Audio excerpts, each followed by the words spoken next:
Selamat siang, nama saya Renata Sabrina Borusomin, NIM saya 18.05.01030. Saya akan mempresentasikan Bab 1 Sistem Keuangan Lembaga Keuangan. Bab 1 Sistem Keuangan. Pasar keuangan menjalankan fungsi ekonomi yang penting untuk mengalirkan dana dari pihak yang memiliki dana ke pihak yang tidak memiliki dana. Lembaga ini muncul karena dapat menekan ongkos transaksi, mengurangi harga transaksi, dan memperlancar aliran dana yang pada akhirnya akan meningkatkan pertumbuhan ekonomi. Aliran dana dalam sistem keuangan. Dalam sistem keuangan terdapat dua pihak, yaitu pihak pemilik dana dan pihak peminta dana. Pemilik dana atau supplier dana yaitu adalah mereka yang memiliki dana berlebih tetapi tidak memiliki kesempatan berinvestasi yang menguntungkan. Peminjam dana atau mereka yang demander dana yang memerlukan dana untuk merealisasikan proyek investasinya atau untuk konsumsi karena mereka menganggap utilitas jika mengkonsumsi sekarang itu nilainya lebih tinggi daripada mengkonsumsi di kemudian hari.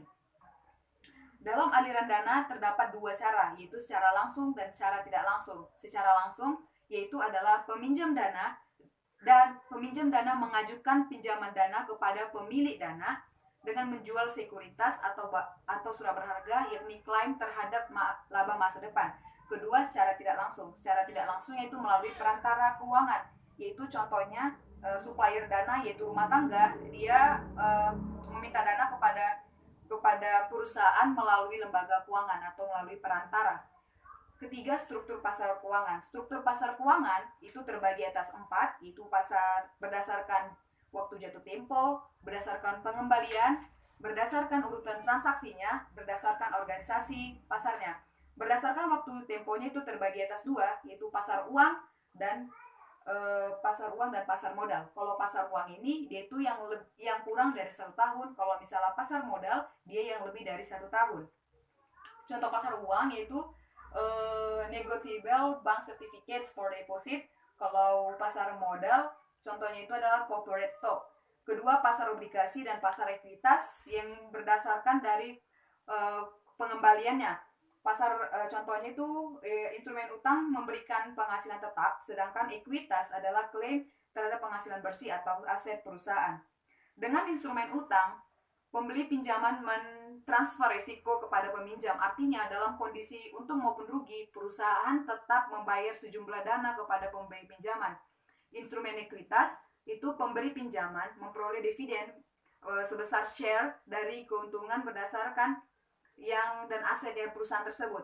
Bila perusahaan tidak memperoleh keuntungan bersih, maka pemberi pinjaman tidak memperoleh dividen. Selanjutnya berdasarkan urutan transaksi atau pasar primer dan pasar sekunder.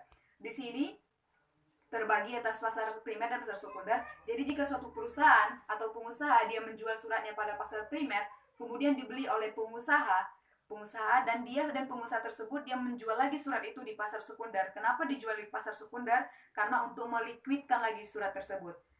Terus keempat, menurut organisasi pasarnya terbagi atas pasar bursa dan pasar non bursa. Pasar bursa ini hanya terdapat satu saja di suatu negara. Contohnya itu di Jakarta. Di Jakarta sebagai pusatnya. Terus kedua, pasar non bursa ini bersifat desentralistik, di mana pembelian sekuritas dilakukan melalui dealer yang memiliki persediaan dan siap melakukan jual beli sekuritas dengan harga yang ditentukan.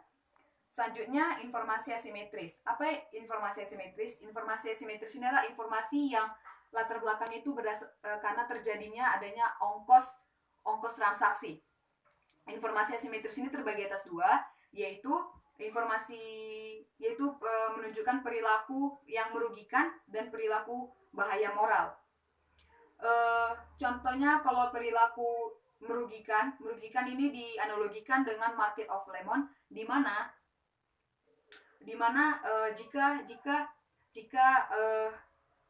jika suatu model mobil jelek namun dipoles menjadi bagus. Nah, ketika orang mau membeli itu namun dia tidak yakin itu bagus. Jadi menyebabkan pembeli akan mengurungkan niatnya untuk membeli mobil bekas. Selanjutnya, kenapa argumen transaksi ongkos itu menjadi salah satu penyebab dari informasi asimetris itu disebabkan dari analogi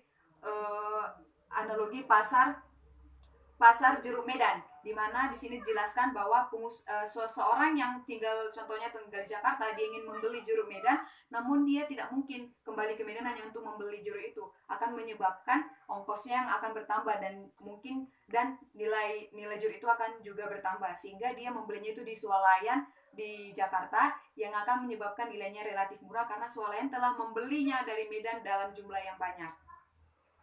Selanjutnya, perilaku bahaya moral ini telah tadi, kalau misalnya informasi asimetris yang pilihan merugikan atau adverse selection itu terjadi sebelum transaksi. Kalau misalnya kalau bahaya moral itu terjadi sesudah transaksi dengan analogi principal agent problem. Di mana sini prinsipal itu adalah CEO dan agen itu adalah manajer, di mana CEO berhak memilih manajernya, kemudian manajer ini tentu lebih tahu lebih banyak tentang bagaimana keadaan keuangan dari suatu perusahaan itu, sehingga agen berpotensi melakukan bahaya moral dengan memaksimumkan utilitasnya sendiri dan tidak mengkonsumsi utilitas prinsipalnya. Selanjutnya, klasifikasi lembaga perantara keuangan. Di sini terdapat beberapa klasifikasi lembaga keuangan, yaitu pertama, lembaga penerima simpanan, yaitu lembaga penerima simpanan atau DPISO. Di sini lembaga ini memperoleh dananya dari simpanan atau tabungan pihak ketiga dan kemudian meminjamkannya kepada pihak lain. Contohnya di sini adalah koperasi. Kedua, contractual saving institution, di mana di sini memperoleh dana berdasarkan kontrak yang bersifat periodik. Contohnya ini adalah contohnya adalah asuransi jiwa. Selanjutnya adalah perantara investasi. Perantara investasi ini memperoleh dana dari menjual surat berharga diklarifikasi sebagai perantara investasi. Sistem keuangan global. Sistem keuangan global ini jika terjadi sistem keuangan global hubungan antara keuangan antara suatu negara dengan negara lain tentu akan mengakibatkan kerjasama yang baik. Contohnya itu adalah obligasi asing sebagai instrumen utang yang bersifat internasional. Jenis obligasi asing itu yaitu satu Eurobond, kedua Euro currency, dan ketiga bisa juga Euro dollars. Regulasi sistem keuangan. Regulasi sistem keuangan diperlukan untuk mengantisipasi, untuk mencegah informasi asimetris tadi. Jadi, siapa yang berhak untuk melakukan regulasi sistem keuangan? Itu adalah Bank Sentral atau Bank Indonesia. Dan mengapa dilaksanakan regulasi sistem keuangan? Karena untuk mengantisipasi informasi asimetris tadi. Pemerintah melalui otoritas moneter meregulasi sistem keuangan